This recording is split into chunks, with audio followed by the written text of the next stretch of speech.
episode of the Rise to Reign podcast. And in this episode, I'm actually going to be expanding out on the concept of sovereignty. I'm actually going to be expanding it out in the next 2 episodes because I know I said I was going to move on to amnesty, which is forgiveness. But as I was preparing that content, I realized that there's a couple of really key concepts within sovereignty that I didn't do justice to. And for us to move on to the next principle, they build line upon line and precept upon precept. So we need to make sure and have a really solid understanding before we move forward. So there's 2 concepts that we need to handle that go with sovereignty. So this could be sovereignty part 2, and then next week will be sovereignty part 3. But I'm specifically going to handle the concepts of consent and being blameless or blamelessness. I don't like saying blamelessness because I'm not sure it's even a word, and it also has too much rhyming in it. So the state of being blameless are the 2 concepts along with consent that we're going to unpack a little bit more. So today's episode is all about consent. So let's start with the definition. Consent is acceptance or approval of what is planned or done by another. It's also acquiescence, or a synonym for consent would be permission. So consent is your yes. It is permission to be acted upon. It's permission to participate. It's permission to have the consequences, the rewards, or the resultant activity of that choice. So it seems pretty straightforward, but it can get a little bit muddy. So we're going to talk about the different kinds of consent. So there's informed consent. And this is when you give your consent after you've been presented honestly and truthfully with all the facts, including potential drawbacks and benefits, and that you haven't been coerced in any way. So it's really interesting right now about what's going on in the medical field. So after World War II, there was something called the Nuremberg trials. And for those of you who aren't familiar, many of the atrocities that took place in the Holocaust and World War II and Nazi Germany had to do with medical experimentation. So when the rest of the world put the Nazi Party on trial for war crimes and crimes against humanity, most of those who were tried and executed were actually doctors and medical researchers. So they took marginalized communities, the Jews in this case, and they did a bunch of experiments on them, obviously without their consent. And so it happens a lot. And throughout history, it has happened over and over again. History just repeats itself again and again and again, as the saying goes.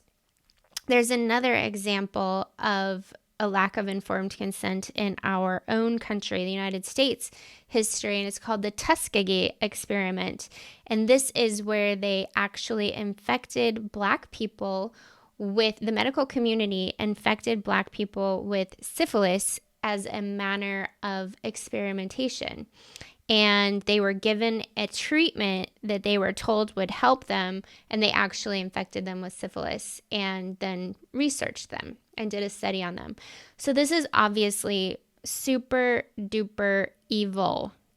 So when somebody tells you, a medical professional or somebody else tells you, hey, this is going to help you, and they don't tell you, and it's maybe not going to help you, like syphilis was not going to help the poor Black people that they were experimenting on, and then they don't tell you what the side effects are and what the potential drawbacks are, as well as the benefits, then you don't have true informed consent. You can give your consent away thinking that you've been informed when you haven't been.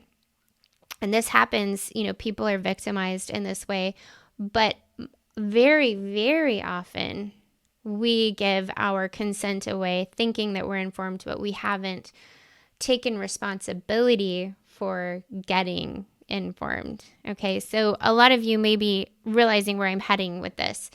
So when we talked about sovereignty, we talked about how you can give your authority away, but you cannot give your responsibility away. So right now, what we have going on in our world right now is, and I'm going to be careful with the language that I use because I don't want to trigger any fact checking, but there's a therapy that is, for all intents and purposes, it is experimental because it was rushed to market, and it's a completely different type of intervention that has never been done before as far as manipulating gene, like it's a gene therapy. And it was rushed to market, and it has not had anywhere near the amount of research and study over years and years and years that a therapy or an intervention like that needs to have to be able to offer true informed consent. Beyond that, anytime you get one of these things or your kid gets one of these things, there's an entire insert in the package. And if you've never read that insert that comes with the delivery method, if you've never read that, then you have not got informed consent. So how many of you have read that? If your child has had childhood these things, or if you have taken the most recent one that's available right now for free, that they're giving donuts away to take and entering you into lotteries to take, that is, if you haven't read the insert and it's miles and miles and miles of fine print, then you aren't informed. So remember, I said you can give your authority away to an expert. So this happens all the time. It's happened to me. I've done it. We all have. When an expert says, oh, it'll be fine. This is what is needed. This is what you need to take. This is the drug you need to take. This is the procedure you need to have. And we just trust that they have our best interests at heart, that they're educated enough, and that we can take their expertise. And there's a use for that. There's a use for that in society. But what happens when the people who are giving you their opinion are misinformed? Or back it up a few levels, and what happens when the companies that are producing this product are A, not liable for injury, and B, maybe compromised by corporate greed or something even more nefarious? And so you have this element of a lack of information that's intentional. Okay, so when you don't read that insert and you get that therapy or that intervention and you get sick or you have a side effect or you die, remember, you can give away your authority by not reading the insert, but you cannot give away your responsibility. That's you or your child that's going to suffer the ill effects. So this comes right back around to sovereignty and to radical responsibility. Whose responsibility is it to be informed in order to give informed consent? It's yours. And if somebody is trying to block you getting informed, like maybe censoring information on social media or having a specific narrative of the science that can't be questioned, then you are definitely looking at something that is nefarious and that is not in your best interest. Because after the Nuremberg trials happened, there is a universal requirement that medical professionals specifically must gain informed consent before they give you any kind of procedure or drug or therapy of any kind. And so if you are not sat down and given the insert and read it cover to cover, then you haven't been informed. So you may have given away your authority, but you're still going to have to bear that responsibility. And there is this logical fallacy or this cognitive dissonance in our culture right now where we have been sort of brainwashed, or our culture has developed in a way to where this kind of how we do it is that if the experts say it's okay, or if the news reports that you should do it this way, then it's okay and you should just do it that way. And you're sort of maligned or cast out of the tribe if you don't do it according to the narrative. Well, to me, if you're coming from a place of radical responsibility, and when you've been harmed very seriously, like my family and I have been harmed by medical interventions, then you are, I'm looking at this thinking, why aren't people asking questions? Why isn't this more obvious? And so I don't mean to get on a soapbox. It's hard for me not to, but I don't mean to get on a soapbox about medical informed consent, because consent for our purposes, for Rise to Reign purposes, goes way, way, way beyond that. But it's a really, really great little snapshot in time of what's going on right now. That's like, oh, this politician said that I should do this, so I'm going to do it. Or this expert on TV said that I should do it. And right now we have those emails coming out from the foremost viral expert that said all of these things. And now there's this whole backstory that a lot of that was lies, and that a lot of it was manufactured. And you have to ask yourself why. So let me sum this piece up and move on. Informed consent requires that you actually be informed and not coerced. All of the facts, the potential drawbacks and benefits without coercion. That's informed consent. Okay. So there's also express consent. So express consent is when you give consent verbally, written, or by an obvious gesture, such as, nodding your head yes. So express consent is consent that you have expressed and that you have said yes to. So that's express consent. There's also implied consent. So implied consent happens when you seem by your behavior to appear to have no objections. And informed consent is pretty obvious. It's a little less obvious than I feel like it should be. Express consent is very obvious. It's like, did you say yes or did you not say yes? Implied consent is really where I want to kind of hone in and spend the bulk of our time, because this is the piece that gets most of us into trouble. And we don't even know why we're in trouble. We just have this result in our life, and we can't necessarily connect it to where we gave our consent to something. Because if you have a difficulty, if you have a challenge, if you have an illness, there is consent involved somewhere. Okay, so I'm going to unpack this a lot this season, but we really have to lay this foundation of consent, because I need you to see how powerful you are as a sovereign individual created in the image of Almighty God. And with that, your sovereignty is a very highly prized commodity. And there are many, many, many forces that want to get your sovereignty, and they trick you. They do not play fair. They trick you to come into agreement by getting your implied consent without being informed. So once you give your consent away, whether you're informed or not, it doesn't matter. There's no fairness to this. Darkness doesn't play fair, and darkness desperately wants your consent and wants your sovereignty and wants to steal that away from you. So you must be wise to this, and you must be very, very conscientious about giving your consent. And I'm going to tell you how to do that in just a moment. So implied consent is when you seem by your behavior to appear to have no objections.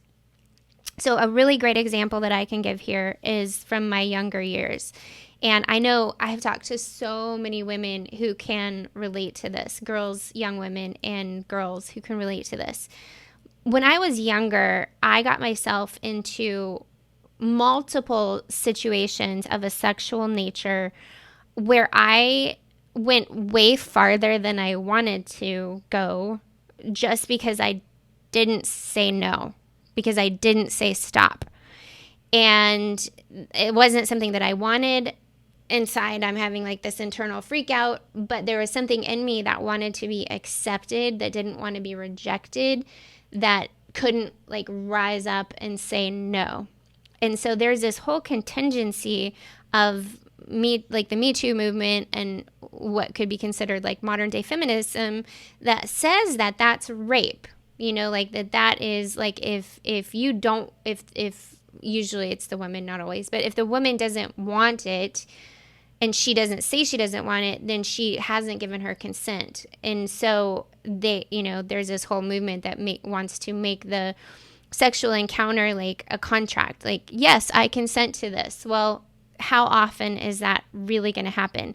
Usually the other party is just requiring or going off of your cues and by your behavior assuming consent if you don't say no.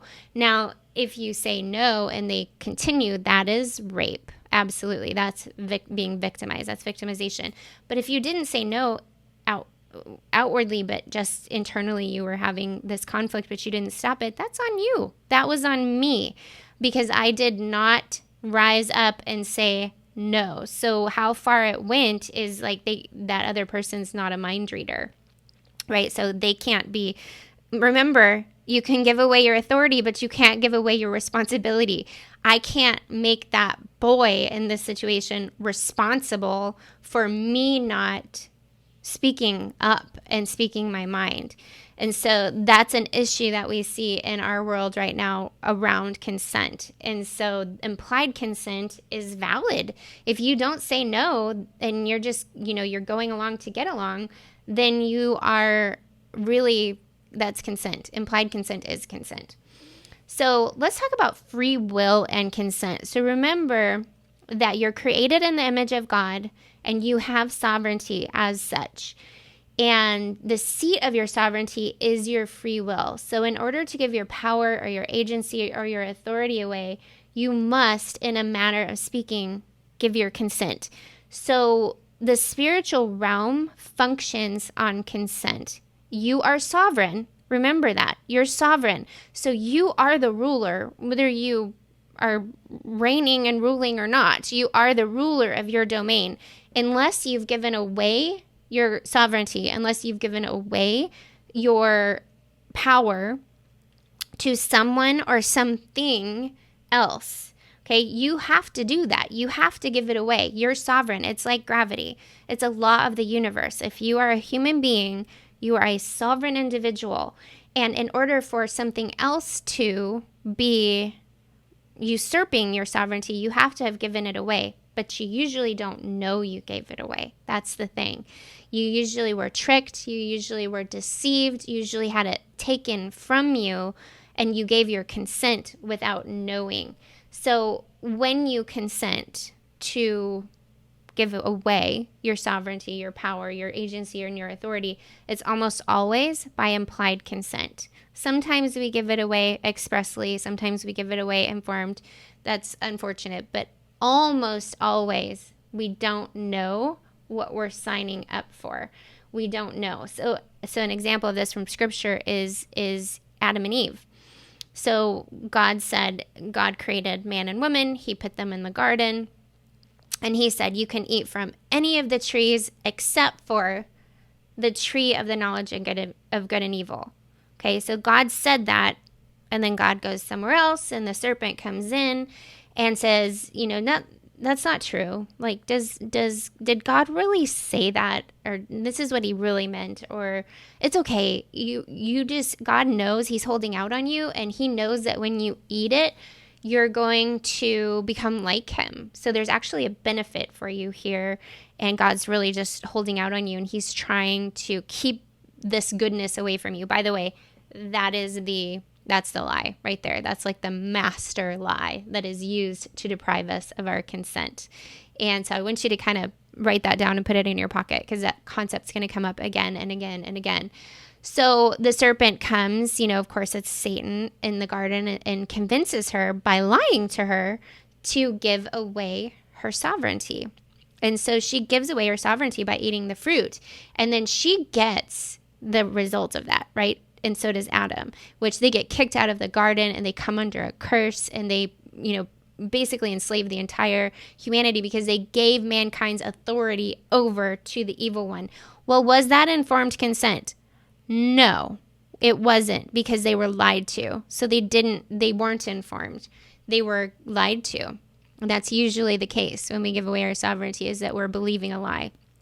The second thing is that it was not express consent, because the evil one did not come and say, here, sign on the contract on the bottom line.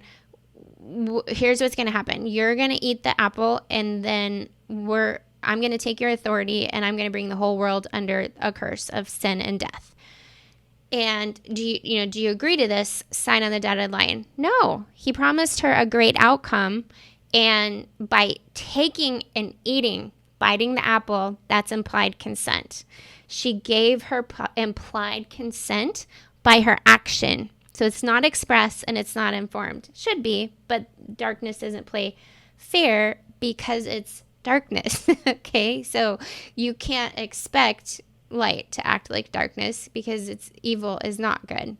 It's evil. So here are some ways that we give away our consent. Well, when you violate God's universal laws, you give implied consent. So this is the open door method of giving away your power. When you violate God's universal laws, you give implied consent. So I say this to my children all the time, that your choice is like a stick. And on one hand is the choice that you're making, the activity, the behavior. And on the other end is the consequence, whether good or bad, of that particular choice. If you pick up one, you pick up the other. You can't just pick up the choice piece of the stick. You have to pick up both. You get the consequence with the choice. Always, always, always. So in this case, when you violate God's universal laws, you give implied consent for the activity of darkness in your life. And so what are some of God's universal laws? Well, one of them is you reap what you sow. Okay, so if you sow negativity and strife and theft and lies, you're going to reap those things. That's a universal law. So when you are sowing those things, you're consenting to a harvest of that, okay? So that's just, I can go really deep into this, and I'm going to be expanding these concepts out over, mostly when we get into the categories and we're talking about the body and the mind and the emotions and the spiritual aspect and our money. I'll be expanding it out more into real life situations and how these apply, but I really want to build this foundation so you start thinking about, what am I giving my consent to with my choices? Okay, so another way you give your consent is false worship. So this is idol worship. And very few of you are probably bowing down before little statues and giving, some of you maybe, and that's false worship. So any worship that you give to anything that's not God, the one true God, Yahweh, the one prime source creator God, is idolatry or false worship. So how many of you has seen that show on, I think it's on the History Channel, The Vikings? And there's this conflict between like the Christians in England and the Vikings in the Norwegian areas. And the Christians obviously worship Christ, and that's another story, but they purport to worship Christ, and the Vikings have all of these other gods. They have Odin and Thor and Freya and the complex of the Norwegian mythology and gods. And what I want you to see here is that we look at that and we're like, oh, those are fairy tale, even Christians, like those are fairy tale gods, but they're not. They're fallen angels, and they're demonic principalities that are very, very, very real. So false gods are real, but they're demonic. They're darkness, and it's God, little g. So they aren't gods. They're spiritual entities and beings that have been created but then rebelled against the one true God. And so when you worship those things, you're actually engaging in the worship of the demonic, and that is a massive open doors. But there's other ways that we open the false worship door that are a lot more subtle than actually like building an altar to a false god. Okay. And this is what has priority in our life. So anything that you look to meet a need, which you're only free to get met in God, is an idol, and it's false worship. Another thing is like what we give our affection to, what we give our attention to. And we're free to give our affection and our attention away to lots of things that are good, that are not necessarily bad. Like, for instance, loving our children is a healthy place to give our affection. But when our children become the creator and sustainer of our identity, that's false worship, because we're only free to get our identity created and sustained in the one true God. So hopefully that makes sense, so you can kind of expand that idea. I'm going to do an entire podcast, probably a series of podcasts on spirituality and how this actually works. But I need to tie this in so you get a really clear idea of how you give your consent away. So I already mentioned the story about consent where it has to do with sexuality. So this is when you go along to get along, or don't speak up for fear of being rejected. So that is a major area where we give our consent away. A perfect example of this right now is with mask wearing. So I have really, really wrestled with this over the last year or so, because I have never believed that masking is effective for health safety. And now we're seeing the emails come out that neither did the foremost expert think that either. It's just about control. And I sensed that all along in my spirit. And I had such a wrestling match because I couldn't get groceries without putting a mask on. So I was wearing a mask and being way out of integrity. We're going to talk about integrity in a couple episodes down the line. But I was way out of integrity with a mask on because I'm giving my consent to this by putting the mask on. You guys see that? I'm giving consent to the powers that are trying to control by putting the mask on. And many of us did that, and we felt like we were losing a bit of our soul, because you're going against what you know and what you believe to be true, but in a way you're going along to get along. So you're not speaking up and taking a stand for fear of being rejected. People pleasing. It's an idol, and it's absolutely a way that we give away our consent. Okay, 2 more ways that we give our consent. One is a huge one, and it's with our words. So many times we are speaking curses over ourselves and consenting to things that we don't have to have, but our words give consent. They come into agreement. So an example of this is, I am so sick and tired. Well, there you go. You're speaking it. You're calling for it. You're going to get it. Your words are incredibly powerful because you're a sovereign being. You create with your words. You are made in the image of God, and you create with your words. So when you speak something out, you are consenting to the activity of that thing in your life. Really, really, really get this. It's so, so, so important what you say and what you verbally come into agreement with. One of the things that was said in my household growing up, and, my parents didn't know any better, and I'm sure their parents said it too, but it was, when we messed up, it was shame on you, shame on you. And so that is a big one. This kind of is a great segue into what we're going to talk about next. But your words carry your consent. Just remember that your words carry your consent. And so speaking of a parent, speaking over a child, the last way that I want to cover that we give away our consent is bloodline consent. So when our parents speak something over us, or they're involved in certain activities like false worship, or even different partnering with and consenting to different types of illnesses and addictions and things that our parents and our ancestors have given their consent to, that can follow us down in the bloodline. And remember, darkness doesn't play fair. So the evil one is always looking for a legal entry point, and he has to have consent to do what he wants to do. He has to have your consent. So a big part of our sovereignty is understanding consent and being very, very intentional and conscientious about where we give it and withdrawing it when we've given it, when we realize we've given it away unconsciously, we can withdraw it. Thank goodness. We can take back our consent and we can take back our power. And that's really what Rise to Reign is about, is take back your power and take the limits off your life. So there's a scripture in Matthew 5:37 where Jesus says, let your no be no and your yes be yes. With your choices and your words, you need to be very, very intentional about what you are giving your consent to.